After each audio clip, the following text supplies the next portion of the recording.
everyone, and welcome to this YouTube channel. If you are first time when you see this channel, welcome. Yes, my people, breaking news. Dino Melaye don't break the hair. The guy don't just and say Bihari don't be RIP. Now what you they find before say yes, make them begin come and make they call the gist and make we know. Because when we they talk, I believe say when I know they know say okay, wait till we they talk now true. Right now, Dino Melaye don't bust and say Bihari don't be RIP. I go drop the video for now. Make una watch, make una see everything where Dino Melaye talk. Like this guy, Nari guy man I be. Guy man senator na him be. But at the time so make I give una a chance, make una watch this video, make una see everything where Dino Melaye talk. Like true to God, if many go see they come out like this, they discuss like this, I get believe say Nigeria I go settle. But a lot of them they fear. I get believe say as we speak right now, Dino Melaye he don't put a heart for hand. See me anything wants up for that country, make it stop. Guys, make I drop this video for now. Make I not waste my time. Make una enjoy this video. I beg you to do that your first time when you see this channel, make you not fail to hit on the red subscribe button for more videos to come. Stay blessed. Bye. State of affairs of the country, the security situation, the economy, everything. Why this heightened concern at this point in time?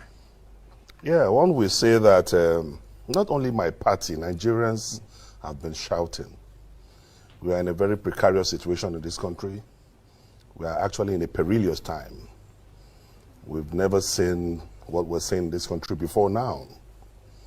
Every facet of our national life is sick, from insecurity to the economy to breakdown of infrastructure, and this completely has been threatening the very foundation of our beloved country.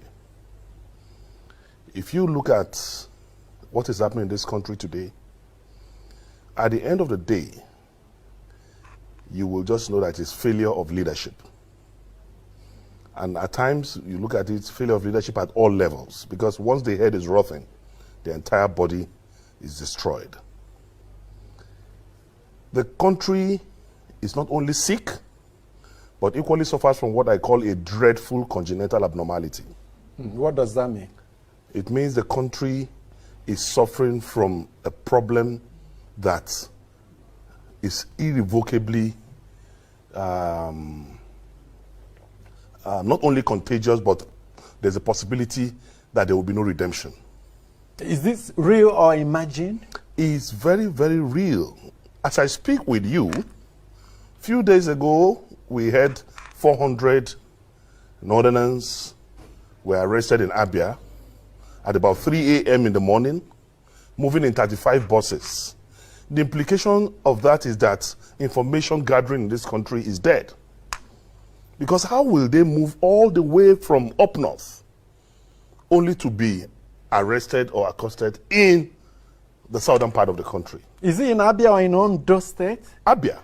There's another one in Ondo State. Another one happened in Ondo State.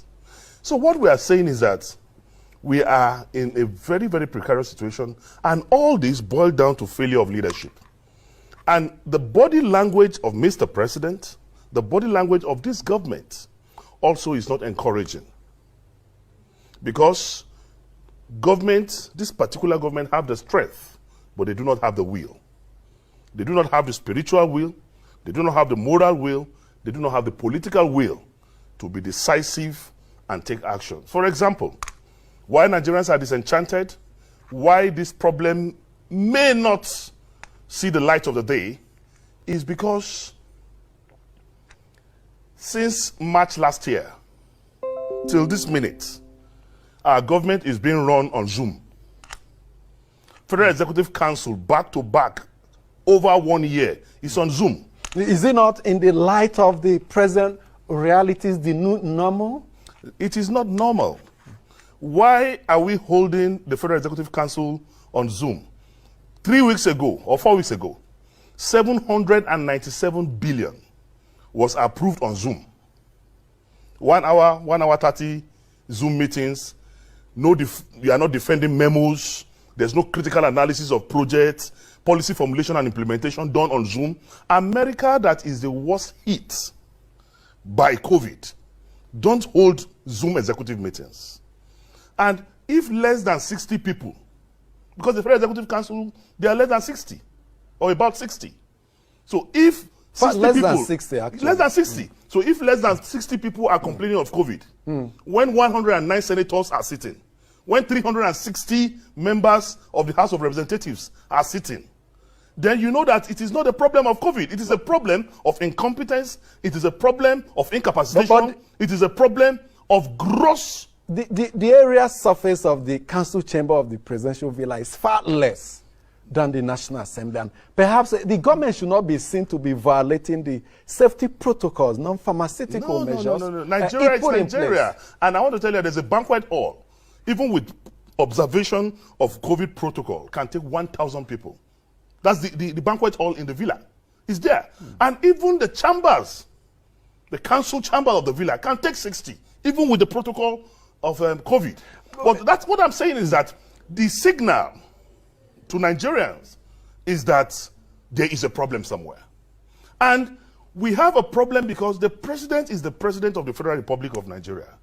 President Buhari needs to speak to Nigerians directly, need to commune with Nigerians, need to converse with the media, need to ask questions. Our president is absent. And this have a negative concomitant effect on the war against insecurity in this country. As I speak to you, it is very pathetic, but our president is not available. This is the first time in the history of mankind that we hear presidency says, Garba will talk, presidency says, Adesina will talk, presidency says. We want to hear presidents say, we didn't vote for presidency. Are they not didn't vote for Garba Shehu. Are they not employed to speak for the president? They are to speak for the president when there's a policy information. But in terms of interaction, we voted for President Muhammadu Buhari, not Garba Shehu. We want to hear president said, not presidency says. All this put together, culminate together, encourage the insecurity that we are passing through. When last did you hear the president, or have you ever heard the president sit down and say, you, the IGP, if you cannot take care of insecurity in so, in 3 months, you are fired? Have you heard the president say, come, the chief of army staff, if you cannot flush Boko Haram in 6 months, you are fired?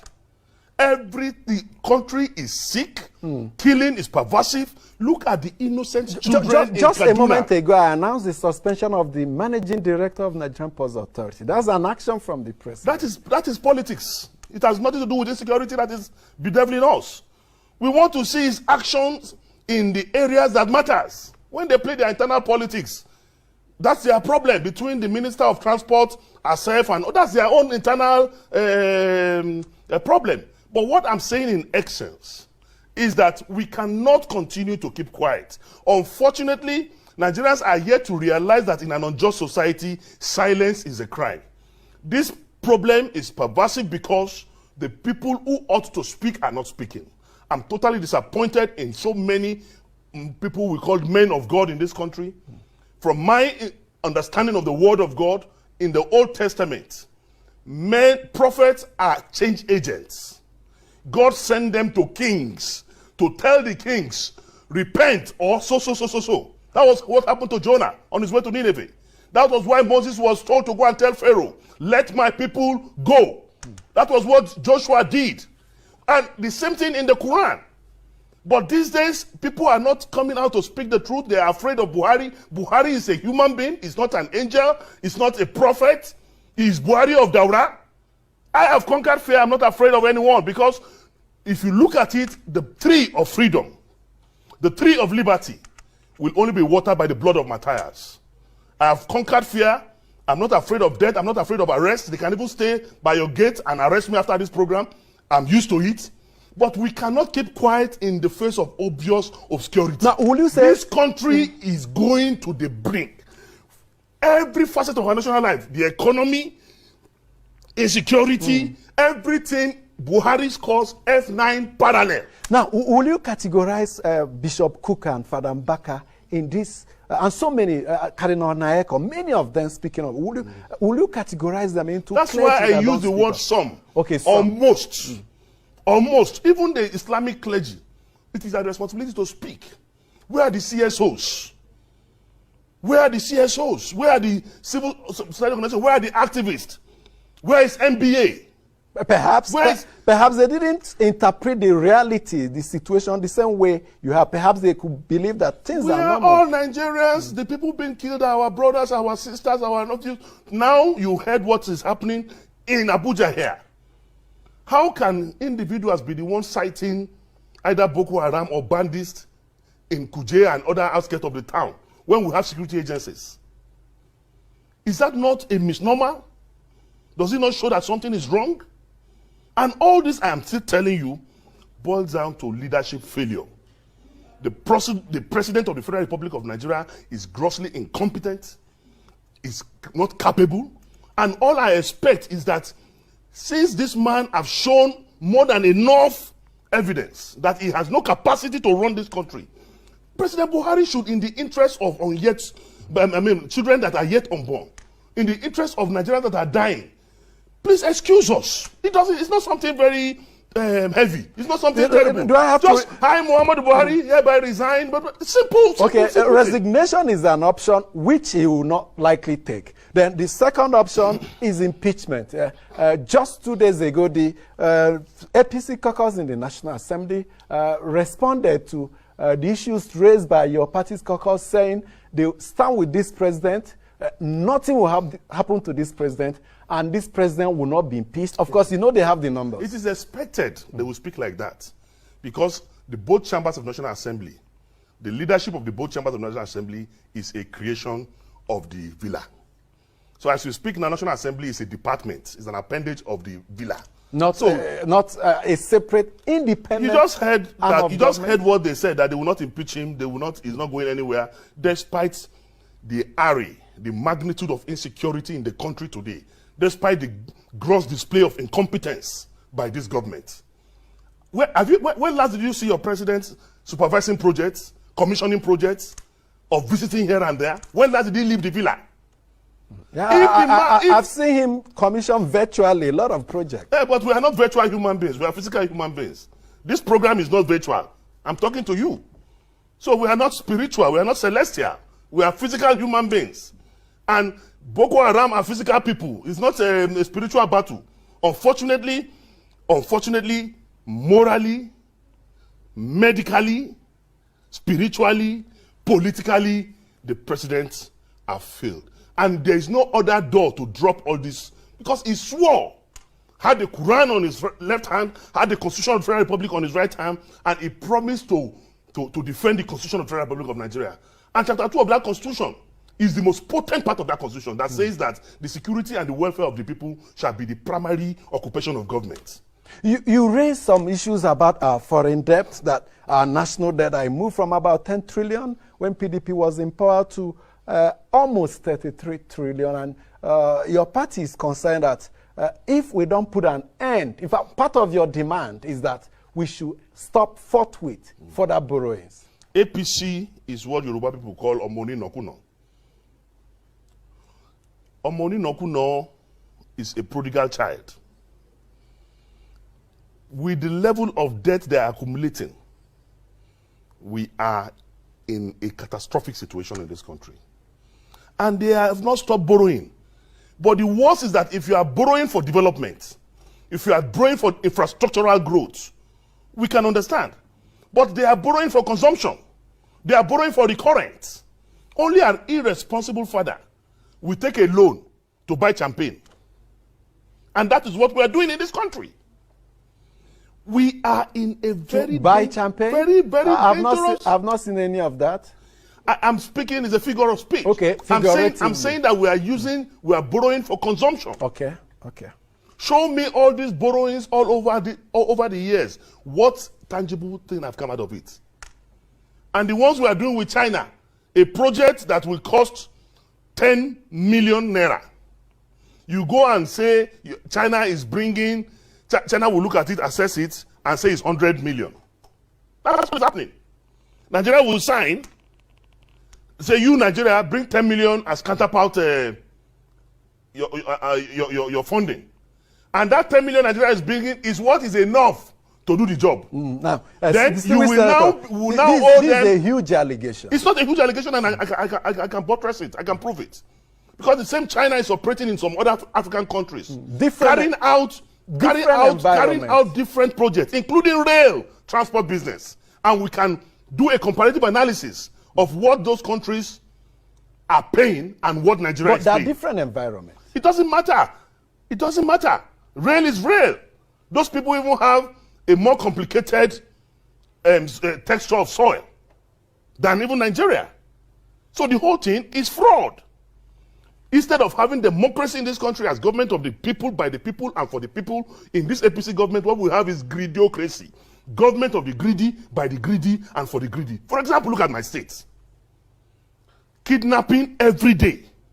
I was on TV the other day, I saw my governor told a compound lie that the kidnap of one of the local government chairmen did not happen in Kogi State. Something that happened in Kogi State. My own colleague, Senator Clifford Odia, was coming all the way from Edo. Within a space of 1 hour in Kogi State, he got attacked twice. Even with his mobile policemen around him. 3 of them were hospitalized. He got attacked between Okene and Lokoja. He got attacked again between Lokoja and Abaji. On the same trip. That's to tell you the magnitude of insecurity we have in this country today. And people are afraid. I don't know why. People cannot speak. I don't know why. Now, if you're concerned with borrowings and you want it to end, what about ways and means principle the central bank is using? You cannot give. That's the printing of currency. Let me tell you, a concern the to problem why we will continue to borrow, this government rather will continue to borrow, is that you cannot give what you don't have. In the whole of Buhari's government, from Security and Exchange Commission to CBN to Ministry of Finance to what's it called, budget and planning, all the financial sector of his government, there's no single economist. I challenge you. There is no single economist heading any of them. The head of budget office? I'm saying that there is no single. I'm talking on a live TV, and I am open to reaction. We'll find out. I'm telling you that there is no single economist. Once you give carpentry job to a tailor, he will not perform. I mentioned Akabweze, the head of budget office. I'm talking of management of the economic structures of the country. The budget office is critical to it. That is not answerable to a minister. It's answerable to a minister. I'm talking of the man whose box top on the table. Who verified that? Verify that. Who verified it. The status or the academic background of the Minister of Finance? Go and confirm. Confirm. There's no economist among them. Okay. And automatically, you cannot expect miracles to happen when you are operating a government of Zoom. Okay. By Zoom and for Zoom. Let's take a break. When we come, Zainab Ahmed, she read accountancy. Is there a link between them? Can accountant function as economists? No, at all. Accounting is just credit and debit. Economists deals with development of mankind, and it deals with macro and micro of the economics. So it deals with developmental pattern and policy formulation and implementation for an economy. Okay. What we need in this country. We are trying to get the profile of the head of budget office, which is also critical to. You may have to wait till after. You may have to search till after rapture. When I said there is no single economist in this government, I meant what I said. But even the National Economic Council is being chaired by a lawyer. The vice president. So you cannot be talking about, what I'm saying is that from the foundation of this government, there's insincerity of purpose, of heart and commitment. Like I said, you cannot give what you don't have. There is no agenda to rescue this country. This government came and it has been reduction, deploration, reduction, and it's all intertwined. This economic situation, this unemployment, have a negative resultant and concomitant effect on insecurity. Unfortunately, we expected that the president, who was a general in the Nigerian army, will have the capacity to tame this government. But the behavior has been like a Boy Scout. I mean, the same Nigerian army that went to Sierra Leone, that went to Mali, that went to Liberia, the same Nigerian army that did well with the United Nations are the same people behaving today like Boy Scouts. It all boils down to the body language of the CNC, who is supposed to show some level of capacity. We need a president that knows what time it is in the world today. We need a president that knows what's up. We need a president that understands global politics and global economy. We need a president who will sit down and put square pegs in square holes. But in this country, with the way things are being run, automatically, we cannot, the president should just excuse Nigerians. We cannot continue like this. And we have to say it the way it is, not minding who's all this guard. Nigerians must come out through civil means and react to this level of insecurity. Look at children being killed, kidnapping everywhere, insecurity everywhere, and there's no, if there is hope. Just over last few days, the president held continuous for several days meetings with the National Security Council. Does it not suggest it has been like that a president who is committed towards having a firm grip of it has been like that over 5 years. And once they finish the meeting, somebody come and address the media in front of the villa, President. That is, for me, it has become a pattern. It has become a routine. What is the effect of those meetings? We are not seeing it. It took fire and brimstone. The president reinforced failure when the service chiefs failed in this country. When a coach fielded a particular players for 20 matches and there's no goal, and you continue to field the same player, then automatically you are sick. You are not okay. Then you are reinforcing failure in the words of Olusegun Obasanjo. We must move from this dead application of power by the APC. But I'm not surprised because it's not a political party.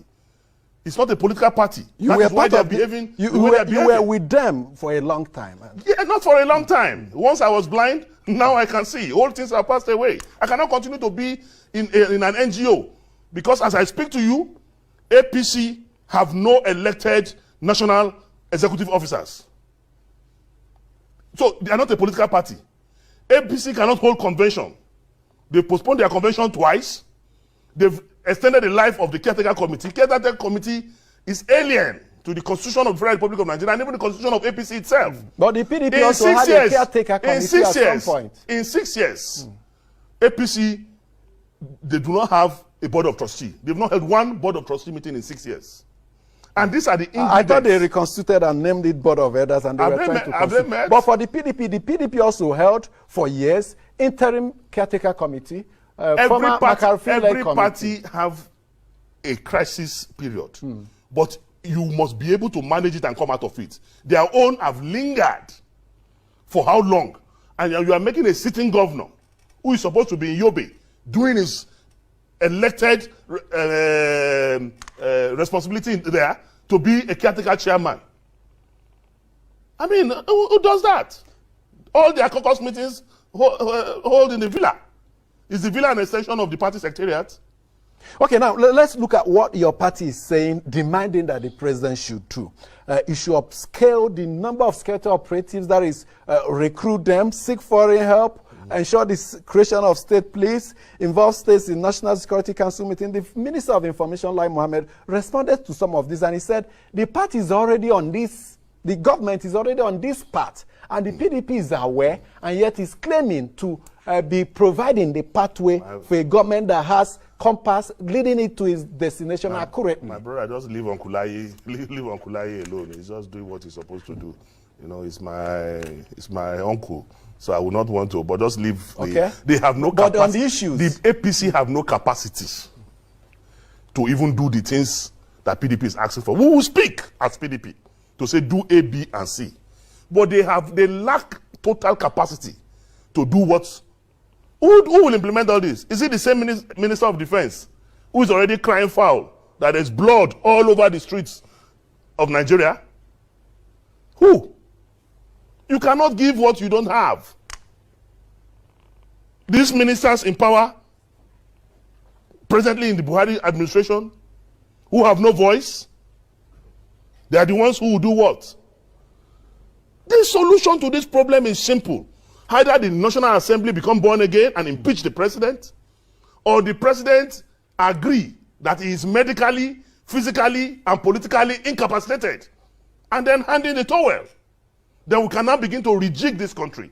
We can now begin to work on the security architecture of this country. We can now begin to say, okay, let's even hold a national conference or something to create a way for us to get out of this insecurity problem. You're talking of national conference, and the presidency said some people are planning some conference where vote of no confidence will be passed on the president and cause social We don't need a conference. We don't need a conference. We don't need a conference. We don't need a conference to pass vote of no confidence. I'm in AIT here. I'm passing a vote of no confidence on Muhammadu Buhari, President of the Federal Republic of Nigeria. Take your microphone and go to the market space. Go to motor parks and interview common men and women on the streets. They will tell you they've already passed vote of no confidence on this government. Even God have passed a vote of no confidence on Nigeria. Until we change this leadership, inept leadership that does not have the consciousness of the president is aloof. The president is not with us. Unfortunately, he's absent. Unfortunately, he has not joined our ancestors. He's in transition. We cannot see him. Everybody. We cannot see you him. and I, we are in transition. No, I'm not in transition in that regard. We are all in transition. No, I'm not in transition in that nobody regard. knows when it will be, but your party also promised to help the APC come out of this quagmire. In what way? That's what they have done. That's what they have done by advising Mr. President. And it didn't start today. Every time we have our NEC meeting, Secondus, the national chairman the capable chairman of our party, always give the president advice and give hints. Atiku Abubakar always give hints and advice to Mr. President. Even me, Dino Melaye, many times I came up with one or two advice, but this government is deaf and dumb. They will not hear. So the best thing is that they should excuse us. We cannot continue to see blood all over the place. Maybe he's not even aware. People should go and tell him that Nigerians are dying. Children are dying. Women are dying. There is nowhere in Nigeria that is safe. Abuja, that we are calling seat of power, they are going to run us over very soon if we are not careful. Already they have taken over the surrounding of this town. Niger State, just 1 hour away, their flag is already in one of the communities in Niger State. How can we keep quiet in the face of obvious obscurity because people are afraid? What are we afraid of? When death is inevitable, it's better some of us die to lay the sacrifice for the redemption of this country from these economic cankerworms and financial scavengers. We cannot continue to keep quiet like this. It's not possible. Nigerians must wake up from their slumber, must come out of their cocoon. We must speak the truth to power. We cannot continue to keep quiet when we have a president that is aloof, a president that will not talk. Who do we blame if not the president? Now, because if everything goes well, we will give him the credit. Now, let's talk on the solutions. To what extent will state police help to solve this? And how soon can we enshrine it in our statute? To a great extent, it will solve the problem. But this government will not establish state police. It's still the same problem. Look at our elections. In the 8th National Assembly, we passed the amendment to the Electoral Act. The president refused to sign. Now, the National Assembly said they will pass it in February, they will pass it in April, extended it to June. They are not going to do it. You're certain about it? I'm telling you, if we do not have a credible electionary process that will bring up authentic, progressive, intellectually mobile characters in all our elective positions, then where are we going? Why would the National Assembly not see through the process of amending? What are they even waiting for now that they've not passed it? They've held public hearings, both chambers, both committees on the Electoral Act. In fact, in December, January, they sat in a hotel in Abuja and harmonized. What make you reach that conclusion that all the energy they put in... Because the leadership of the National Assembly as presently constituted, I said, is an appendage of the villa. If they finish, they will still take it to the villa. And if villa say KIV, it's KIV. Is that the kind of country we're going to run? And Nigerians will keep quiet? And people will not ask questions? Everybody should keep quiet? Is that the kind of country we call we're dreaming of? I don't want tomorrow when my child grows up and asks me, Daddy, when Nigeria was getting bad, what did you do? I want to be able to say, I said A, I said B, I said C. Don't they have blood flowing through their veins? Are they not human beings? Can't they see the magnitude of killings that is going on? What are people still doing in this government that they're not resigning? Why? Okay, you also talked about creation of National Border Protection Force. That's apart from state police, you want creation of additional security institutions, and added to recruiting additional people When we have the numbers, you think it will help to indeed lift up the security situation? It is known that we are under-policed in this country. And there's inadequate protection from the security agencies.